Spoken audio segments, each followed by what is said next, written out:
बोलो जयकारा बोल मेरे श्री गुरु महाराज की जय। सभी श्री सतगुरुदेव महाराज जी के प्यारों को, गुरुमुखों को सप्रेम जय सच्चिदानंद। मेरे दाता दयाल जी श्री सतगुरुदेव महाराज जी पंचम पातशाही जी गुरु महाराज जी के श्री दर्शन, आप जी की श्री लीलाएं, आप जी का मधुर वाणी का बोलना, मस्तानी चाल में चलना, तरह तरह से इशारे करना और भरपूर आशीर्वादों से हम गुरुमुख प्रेमियों को नवाजना और प्रसाद लुटाना। कोई भी गुरुमुख पंचम पातशाही गुरु महाराज जी के नज़ारों को भूल नहीं सकता, भूलना चाहता भी नहीं।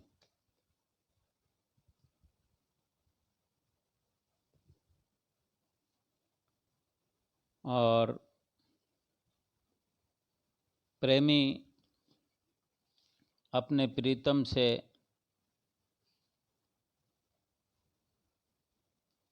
बातें करते हुए अकेले में ही प्यार जताते हैं। तू मुझे हम सफ़र हम डगर, तू ही हम राज नज़र आता है। तू मुझे हम सफ़र हम डगर, तू ही हम राज नज़र आता है। मेरी अधूरी सी जिंदगी का हर ख्वाब नज़र आता है। बिल्कुल उदास हैं सतगुरु जी, जिंदगी का हर लम्हा तेरे बिन। बिल्कुल उदास है सतगुरु जी, जिंदगी का हर लम्हा तेरे बिन। मुझे हर एक लम्हे में सतगुरु जी तेरा एहसास नज़र आता है। हर पल अपने प्रभु का एहसास हमें होना चाहिए। कितनी सुंदर विचार हैं अगर हमारे मन मस्तिष्क में बैठ जाएं। हर वक़्त ये ख्याल लगा रहे कि मेरे श्री गुरु महाराज जी मेरे पास हैं, यहीं कहीं हैं। ये एहसास होना ज़रूरी है गुरुमुख के लिए। गुरुमुख के लिए श्री गुरु महाराज जी का एहसास का होना ज़रूरी है, तभी गुरुमुख के सही मायने हैं। एक भगत जी कुछ बताते हैं कि जैसे दर्शन करने के लिए हम लोग भी जाते हैं, सभी जाते हैं, तो वो जो भगत जी बता रहे हैं कुछ दर्शनों की बात है, कुछ भावनाओं की बात है कि श्री गुरु महाराज जी कोई लम्हा छोड़ते नहीं हैं किसी को खुश करने का। हर पल लाखों करोड़ों को एक साथ खुश करते रहते हैं, रात और दिन लगे रहते हैं। ऐसे हैं मेरे श्री सद्गुरुदाता दीनदयाल जी, दयालु भगवान।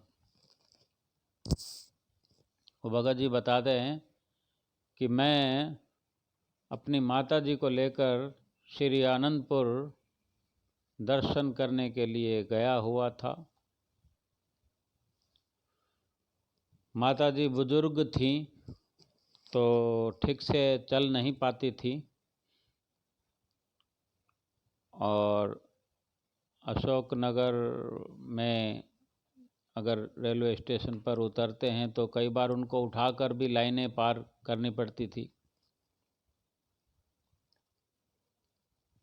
तो वो मिला जुला कुछ अपना बताते हैं उनका ये भाव रहता था, वो बताते हैं कि अगर मैं माता जी को लेके जाता था तो भाव रहता था कि इनको दर्शन करवाना चाहिए। मेरे को ये कहने का कभी भी मन नहीं करता था कि आप चल नहीं सकते, आप कैसे जाओगे, बल्कि हौसला दिलवाता था वो भगत जी कि नहीं, तुम चलने को तैयार हो जाओ, मैं लेके जाऊंगा। तो हिम्मत दिलाकर, क्योंकि वो भगत जी कहते हैं कि ये जरूरी है कि किसी की भावनाओं को समझना वास्तव में स्वयं के लिए आदर व सम्मान आकर्षित करना है। अतः दूसरों के दृष्टिकोण को समझकर ही कोई प्रतिक्रिया दें, ऐसे वचन हम सुना करते हैं। किसी की भावनाओं को समझना, उनका आदर करना अपने लिए सम्मान की बात है। लेकिन माता पिता वो कोई दूसरे थोड़ी हैं। माता पिता अगर गुरुमुख हैं और हमें गुरुमुख बनाया है तो हमें बार बार उनको लेके चलना चाहिए, उनको पकड़ कर लेना चाहिए, उनको उठा कर ले जाना चाहिए। और अगर इतना कोई माता पिता का बेटा या बेटी कर पाए, श्री गुरु महाराज जी की तरफ से अधिक आशीर्वाद मिलता है। ये भगत जी वो बताते हैं। वो कहते हैं कि हमको तो किसी को भी लेके जाना चाहिए, हाथ पकड़कर, अगर मौका मिले उसमें दर्शन करने का, सेवा करने का डबल आनंद हो जाता है। श्री गुरु महाराज जी की भी प्रसन्नता अधिक उतरती है कि ये प्रेमी श्री आनंदपुर दरबार का सेवक है जो किसी और के लिए कष्ट उठाकर उसकी भक्ति बनाने के बारे में सोचता है। श्री गुरु महाराज जी अंतर्यामी हैं, ये हमें हर वक्त ख्याल रखना है। और जो हमारे पल पल की खबर रखते हैं, तो हम पल पल ये विचार करके चलें कि जो मेरे श्री गुरु महाराज जी को अच्छा लगता है वो हमने अवश्य करना है। तो भगत जी गए हुए थे दर्शनों के लिए, तो कुछ जैसे ज़्यादा समय लगाते हैं, सेवा के लिए जाते हैं, तो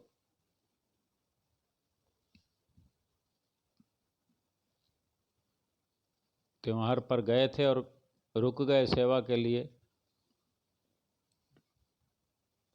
वो माता जी को ले गए थे, तो माता जी की यानी भगत जी की बहन भी दरबार में थी। तो माता जी अपनी बेटी के साथ रहीं और भगत जी अपने उधर सेवा करते रहे। त्योहार पर गए तो त्योहार के बाद श्री गुरु महाराज जी अपनी मौज के अनुसार रहते हैं। जब बिल्कुल रश ख़त्म हो जाता, सारी भीड़ चली जाती है, तो श्री गुरु महाराज जी भी कृपा करने वाले थे और भगत जी भी जाने को तैयार हो गए। जिस दिन भगत जी अपनी माता जी को लेके जाने वाले थे, उसी दिन श्री गुरु महाराज जी ने भी कृपा करनी थी श्री आनंदपुर से। पहले अशोकनगर जाना था, फिर अशोकनगर से जहाँ रात्रि को रुक कर सुबह जहाँ जिस तरफ प्रस्थान करें, प्रयाग धाम जाना था। तो रास्ते में जहाँ जैसे उनकी मौज हो, तो भगत जी को तो कुछ मालूम नहीं था, थोड़ा बहुत सुन रहे थे कि श्री गुरु महाराज जी आज कृपा करेंगे यहाँ से आनंदपुर से। और जब संगत चली जाती है सब तो बस शाम को जाती नहीं है, सुबह एक ही बस जाती है 9:30 पौने 10 बजे जो बस निकलती है। जब भीड़ होती है तब तो बसें चलती रहती हैं भीड़ के अनुसार, संगत के अनुसार।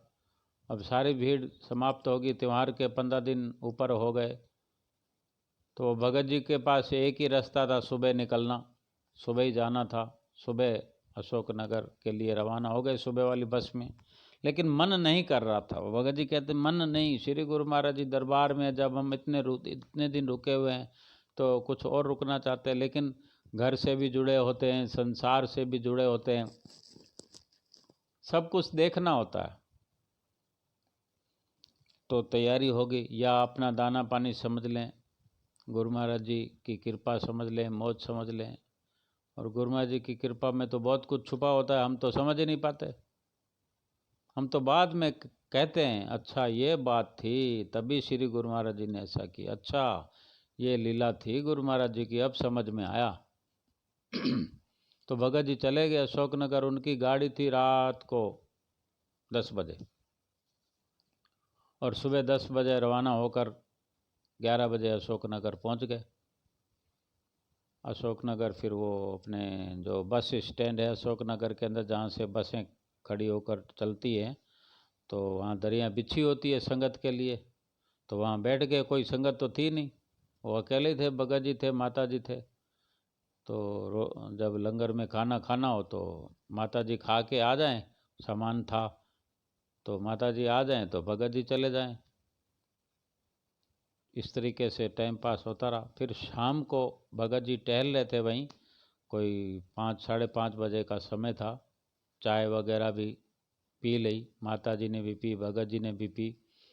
तो वो जैसे टहल रहे थे वहाँ, तो संदेश मिला कि श्री गुरु महाराज जी आ रहे हैं, अशोकनगर कृपा कर रहे हैं। क्योंकि सुबह कहीं श्री गुरु महाराज जी को प्रस्थान करना है, तो आज की रात्रि अशोकनगर श्री गुरु महाराज जी रहेंगे। तो वो जैसे कोई बात कर रहे थे दो भगत लोग, तो उन्होंने सुन लिया, किसी से कुछ नहीं कहा, मन ही मन नाचने लगे, उछलने लगे कि मैं आना नहीं चाहता था, कि भाई हमारी गाड़ी तो है, रेलगाड़ी तो 10 बजे की है, ट्रेन 10 बजे की रात की है, और हम सुबह 10 बजे निकल रहे हैं। आज शाम को श्री आरती में दर्शन करते, उसके बाद में दर्शनों पर दर्शन करते, तो मन तो भरता नहीं है दर्शनों से। या फिर यूँ सोचते हैं कि हमको जिस टाइम निकलना हो उस टाइम अपनी ट्रेन पे चढ़ के आ जाएं, दर्शन करते करते आएँ, ट्रेन पे चढ़ें और अपने घर चले जाएं। फिर हम अशोकनगर में सारा दिन बैठे रहें, 12 घंटे 11 घंटे अशोकनगर में बैठे रहें और दर्शनों से दूर। ये भगत जी को अच्छा नहीं लग रहा। वो भगत जी बता रहे हैं लीला श्री गुरु महाराज जी ने रचाई कि जब 5:30 बजे का समय था, उन भगत जी के कानों में पड़ा कि श्री गुरु महाराज जी कृपा कर रहे हैं, तो बहुत खुश हुए। माता जी के पास में गए, जो वो भी परेशान थी। बुजुर्ग होते हैं, सारा दिन बैठना या सोना अकेले में कितना थोड़ा मुश्किल होता है। हालांकि समय तो सबका निकल ही जाता है। अब वहाँ अकेले बैठे हुए हैं, तो माता जी को जाकर बोले कि श्री गुरु महाराज जी आने वाले हैं, अभी कह रहे हैं अभी पहुँचने वाले हैं। तो अभी अभी अभी अभी करते करते करते 7 बज गई। 7 बजे के लगभग श्री गुरु महाराज जी का कार का हॉर्न सुनाई दिया। श्री गुरु महाराज जी आ गए, विराजमान हो गए, और वो नहीं बता पाए कि आरती हुई थी कि नहीं हुई थी। आरती हो गई थी शायद पहले। जैसे 7 बजे श्री गुरु महाराज जी आए हैं, तो फिर कोई थोड़ी देर आराम किया हो, तो थोड़ी देर में फिर पता लगा कि श्री दर्शन खुल गए। मतलब 8 बजे 7:30 बजे के आसपास दर्शन खुल गए और सबको मौका अब वहाँ पर कितने एक प्रेमी होंगे, किसी को पता ही नहीं है। जिनको सूचना होगी अशोकनगर के आम खास लोगों को जो वहाँ पर सेवा करते हैं या वहाँ पर नित्य प्रति आते जाते रहते हैं, उनको जैसे सूचना दी होगी वही आएंगे। भगत जी बताते हैं कि इतने छोटे खुले माहौल में श्री गुरु महाराज जी को दर्शन करते हुए देखने का मौका मिला। सिंहासन पर आप विराजमान हैं, बड़ी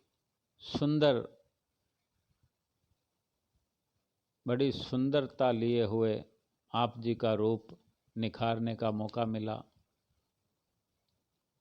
और सब जब मत्था टेक रहे थे तो लाइनों में वो भगत जी माता जी को लेकर लाइन में लग गए। और सामान वहाँ पर पड़ा था, दिन भर तो ध्यान रख रहे थे बारी बारी से, लेकिन जब दर्शन करने गए तो साथ में लेके जाना था माता जी को, सामान का ध्यान भी हट गया। लाइनों में लग के मत्था, बड़ी नज़दीकी से मत्था टेक के आए, मन बहुत खुश हुआ।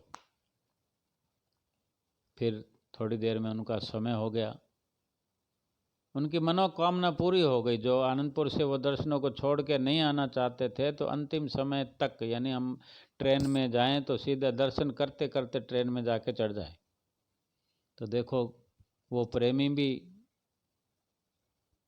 माता जी को अपने लेकर घर जा रहे हैं और श्री गुरु महाराज जी भी आनंदपुर को